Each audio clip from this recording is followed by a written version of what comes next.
আগামী নির্বাচনের জন্য কাজ শুরু করেছি। আপনাদেরকে আহ্বান জানাবো প্রস্তুতি গ্রহণ করার জন্য। ইনশাল্লাহ নির্বাচনে বিএনপি পার্টিসিপেট করবে। আপনারাও বিএনপিকে ভালোবাসেন, বিএনপিকে ভোট দিয়ে আবার বিজয়ী করে দেশের সেবা করার সুযোগ দিবেন। আগামীতে বিএনপি যদি আবার ক্ষমতায় আসে, মহান আল্লাহ যদি আমাদের নেত্রী দেশনেত্রী বেগম খালেদা জিয়া তার সুযোগ্য সন্তান আমাদের নেতা তারেক রহমানকে দেশের এবং দেশের মানুষের সেবা করার সুযোগ দেয়, ইনশাল্লাহ আমরা 2001 সালের ধারাবাহিকতায় এই সিদ্ধিরগঞ্জে যে সমস্ত সমস্যা রয়েছে, যে সকল উন্নয়ন কাজ বাকি রয়েছে, সেই কাজগুলি আমরা ইনশাল্লাহ করব। আমরা রাজনীতি করি জনগণের জন্য, আমরা রাজনীতি করি দেশের জন্য, কাজে আমরা দেশ এবং জনগণের কল্যাণে কাজ করব, এই প্রতিশ্রুতি আজকে আপনাদের সামনে দিচ্ছি।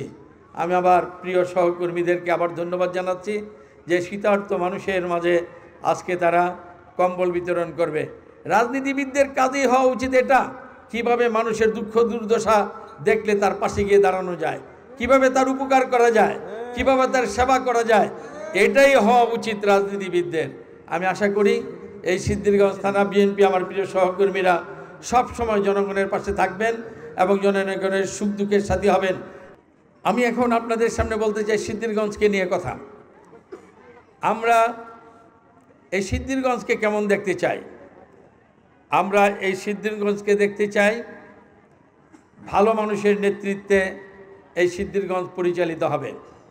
সৎ মানুষ, ভালো মানুষের সম্মান কদর এই সমাজে বৃদ্ধি করতে হবে, ন্যায় বিচার প্রতিষ্ঠা করতে হবে। আমাদের সবচাইতে বড় মূল্যবান সম্পদ আমাদের সন্তানদেরকে পড়ালেখা করিয়ে সুনাগরিক হিসাবে গড়ে তুলতে হবে, ভালো মানুষ হিসাবে গড়ে তুলতে হবে। আমরা দেখতে চাই মেধাবী এবং আদর্শবান ছেলেদেরকে, মেয়েদেরকে রাজনৈতিক অঙ্গনে ভালো পদায়ন করার জন্য। ভালো পদ পদবি তারাই পাবে যারা শিক্ষা দীক্ষায় অগ্রসর, সততায় অগ্রসর এবং কর্মঠ। তাদেরকে দিয়ে সব জায়গায় নেতৃত্ব প্রতিষ্ঠা করতে হবে। শিক্ষা প্রতিষ্ঠানগুলোকে রাজনৈতিক ঊর্ধ্বে রাখতে হবে। স্বৈরাচারী সরকারের সময় প্রত্যেকটা শিক্ষা প্রতিষ্ঠান দখল করে নিয়েছিল শাসক গোষ্ঠী, সেই থেকে পরিত্রাণ পাওয়ার ব্যবস্থা করতে হবে।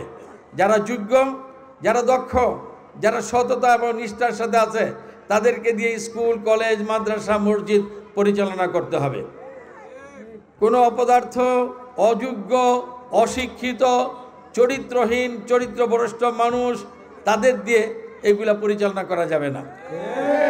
আমরা সুন্দর সিদ্ধিরগঞ্জ দেখতে চাই। আগামী দিন বাস উপযোগী একটা সিদ্ধিরগঞ্জ আমরা তৈরি করতে চাই।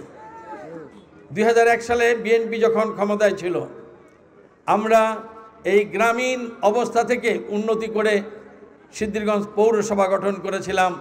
দেশনেত্রী বেগম খালেদা জিয়া আমাদের দাবি পূরণ করেছিলেন। তার ধারাবাহিকতায় এখন আমরা নারায়ণগঞ্জ সিটি কর্পোরেশনের অন্তর্ভুক্ত। অনেক উন্নয়ন, অনেক কাজ সিটি কর্পোরেশন দিয়ে করা সম্ভব। আর এই পথ তৈরি করে দিয়েছে বেগম খালেদা জিয়ার সরকার।